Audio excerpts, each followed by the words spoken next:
Well, as I mentioned, we had that breaking news out about General Motors. The CFO, Chris Liddell, is going to be stepping down. He's being replaced by the treasurer there at GM. Let me get to John for some more details on this change there. Well, here's what we know. Chris Liddell came into General Motors from Microsoft, where he had been CFO for more than 4 years. Now, when GM brought in Dan Akerson, which was almost a year after Chris Liddell came, it immediately raised questions.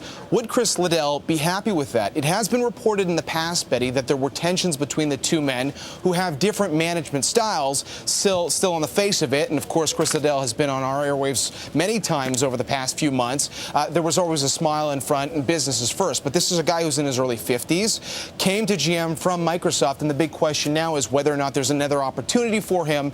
And that means he's leaving to go somewhere else, or he just felt like he wasn't on the same page with Dan Akerson. One of the things that we can say in this press release is that he says, Liddell, quote, "I came to General Motors to be part of something great. My objective was to help rebuild this iconic company, and I'm particularly pleased that through this process we've developed a strong successor. Dan Ammann is his successor on that." Betty? Right, and there's been, obviously GM has been this turnaround story, and they've done well so far, and getting out of that bankruptcy. But there's still a lot of questions, right, John, about the European operations at GM, and also about their financing arm, right? What's going to happen on that front? Are they making any more acquisitions there? Yes, absolutely. And this is the kind of guy who would love to get on top of those issues. The question is, when you're the number two, how much influence do you have on that process? This may just come down to that potential tension between the CEO and the CFO, both ambitious, and Liddell perhaps seeing more opportunity elsewhere.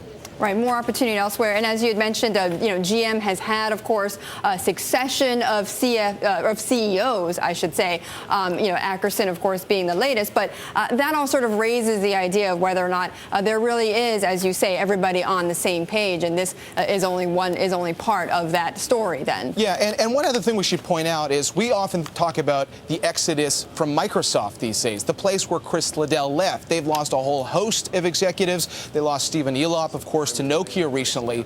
That actually raises the question, would Microsoft be interested in bringing somebody like Chris Liddell back after what has arguably been the impressive job he has done at General Motors, helping to shepherd them through the IPO process? Do we know much about Dan Ammann? Do we know much about him, John? Well, we know he's going to succeed Liddell effective April 1st. He's 38 years old, so he's a lot younger. He currently is the GM Vice President of Finance and Treasurer. Here's what he says. "We've made great strides in the last year in setting our financial strategy. I worked very closely with Chris, and I'm committed to a seamless transition and to building on what we started."